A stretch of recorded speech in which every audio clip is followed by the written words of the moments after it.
Hello, great leaders. My name is Princess, and welcome to another great episode on Come Interact with Ómó Pbat, a platform where youth meet purpose and voices create impact through the renewed hope agenda of Mr. President Bola Ahmed Tinubu.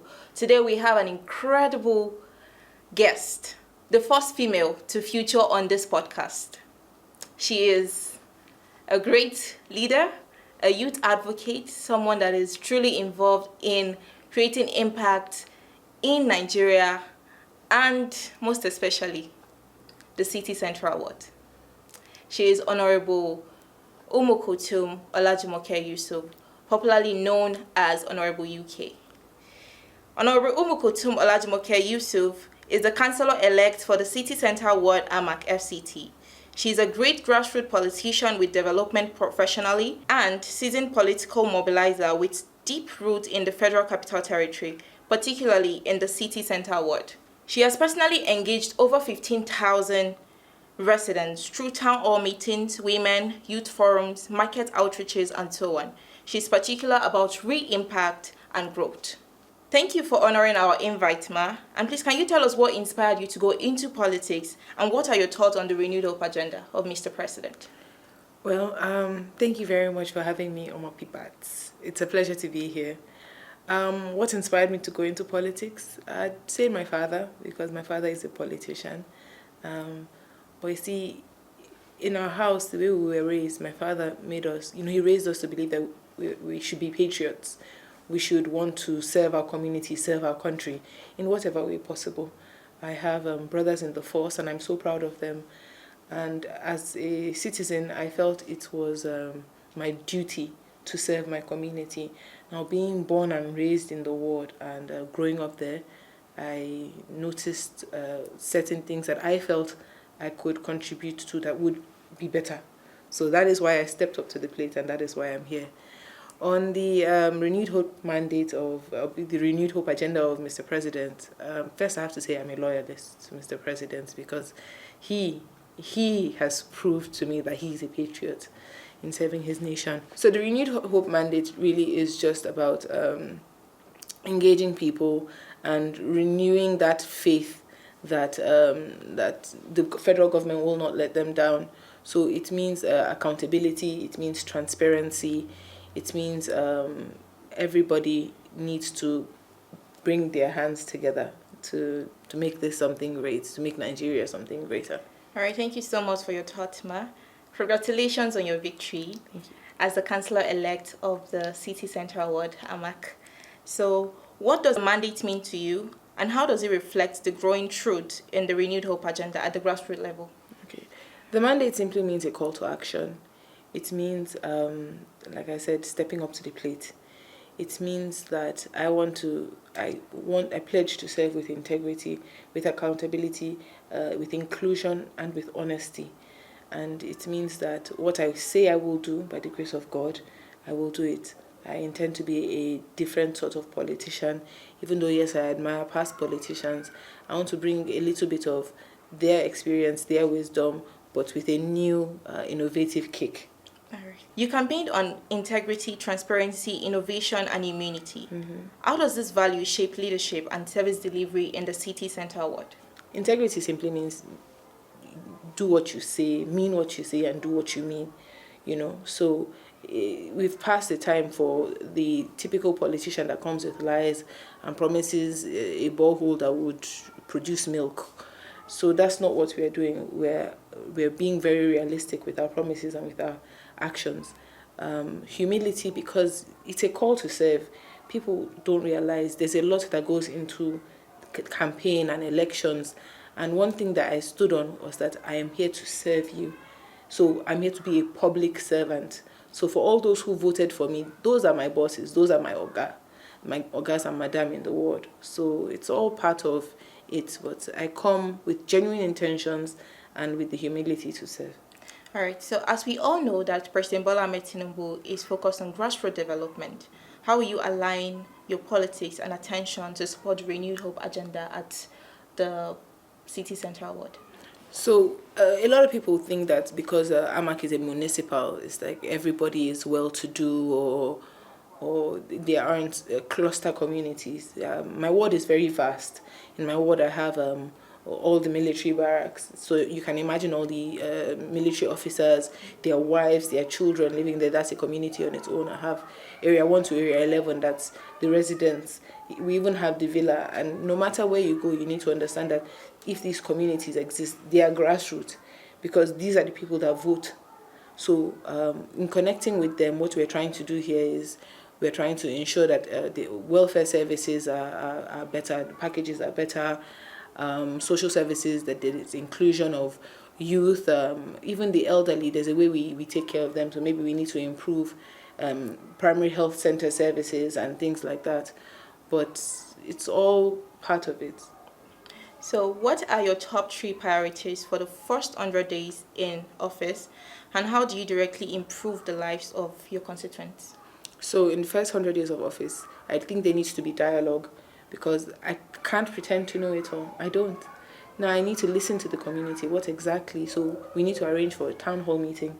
What exactly are our core issues, and how exactly do I come in? Yes, I have ideas, but even these ideas, we need to now discuss how exactly to carry them along.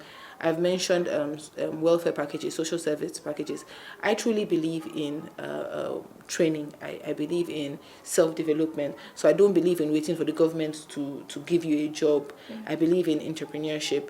So I believe in setting up either a mentorship system, because as I mentioned in our ward, we have the Area 1 shopping complex. Everybody in Abuja knows the Area 1 shopping complex. It's a historical landmark, and there we have a huge cluster of different artisans. We have tailors, and I want to do this thing. I want to set up a program whereby these tailors there, they mentor others. So my job as a counselor is to facilitate that. So if we already have tailors there, we put them in service, and if we now have to provide the machines, we have to pay for their training and maybe a stipend, their materials and a stipend. So this is what I can contribute to my community, but it also requires first listening to them. So it's not just tailoring. What other skills are they interested in, and how exactly how do we invest in them?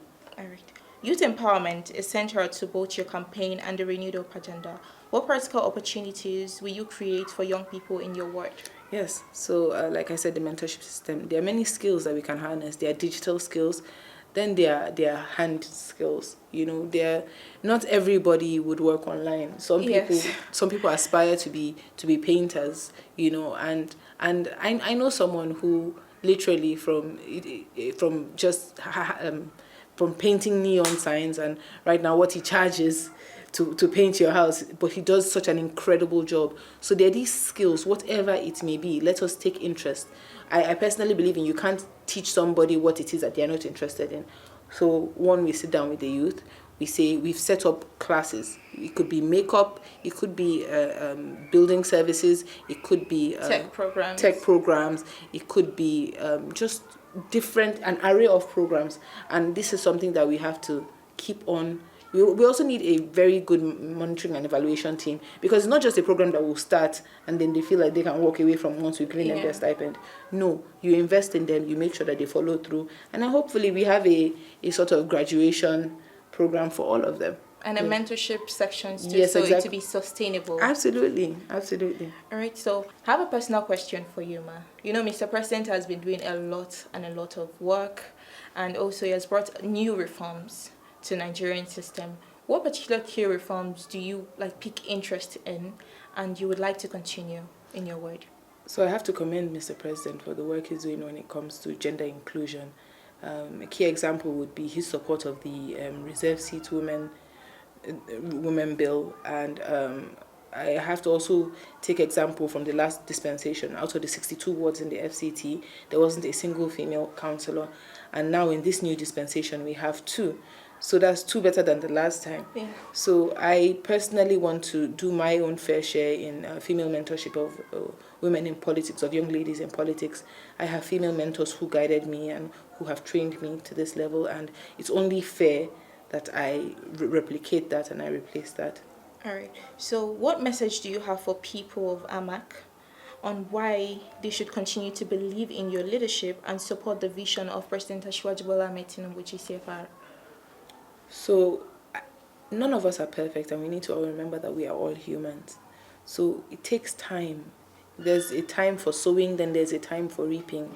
Yes, people can sometimes be impatient, but what I'm asking of from the people of AMAC is a little patience. We have faith that you voted the right person or the right people into office, and just have great expectations. Please join us in prayers, and just goodwill that really we will deliver, that we have a good president and he's setting up a good system, and by God's grace we will not fail you. From your perspective, what key reform of this administration are you already implementing or communicating, and how are those reforms, how will you expand them? Okay, so I'll take another reform for an example. What Mr. President has done with NEL Fund, thousands of Nigerian students have now been able to pay their school fees. Now, this has reflected a massive increase in student admissions in tertiary institutions and things like that, because nowadays you see a lot of the youth on the street, people who either they can't afford to or for some reason or the other. So, and a lot of people are not aware of even these social programs. So one, we want to educate them that there are programs like this to help them, right? And then now involve them. If we also have to facilitate, if we help them go through the stages, or if we help them apply and things like this, we'll make it easier for them. But we'll do the best we can to ensure that Mr. President's social programs, social welfare programs, and reforms in general are widely broadcasted and accepted by all. So I want you to give an advice to a young girl, a young female child listening right now, who believes that she has impact to make in the world, but she does not know how to start. Okay. But she really wants to, create an impact to the world, to young women and young females out there listening. So I'll give you two. One, find a mentor that you admire and send them a DM. Even if they don't respond, don't be afraid of hearing no at the same time. But literally do the research, find somebody you admire in the field that you want to apply yourself, and reach out. Trust me, if you're reaching out for guidance, I don't know anybody who would see a message and say, please, I need your guidance in this particular aspect of my life, that would say no to. So like I said, find a mentor, apply yourself. And secondly, do it afraid. I'll tell you that every day of my campaign, I held a brave face, but I was afraid. It's okay to be afraid. Fear is a normal feeling, but do it afraid. Just keep on going. So even if you're afraid, do it. Don't let the fear cripple you and you just stay in your house. I really appreciate your advice. The viewers should know, I reached out to her on IG, and she responded. So to all females and girl child out there that know that, yes, I have a dream. I really want to become this, I want to be that, but you don't know how to start. You're afraid, you're scared of going out for what you really want. Go out. Don't be scared. Even if you fail, you learn from your failure. Absolutely. And you keep going. Thank you so much, Ma, for honoring this invite. I really, really appreciate. And you've shared a lot of thoughtful things from your point of view. And I really appreciate that too. We hope that soon we'll see you again. Yes. And when we're seeing you again, maybe then you'll be the Minister of Women Affairs, or even the first female president of Nigeria. Amen. That's a prayer, and I won't say no to it. Yes. All right. Thank you so much, viewers, for watching. Like, subscribe, and share. Thank you.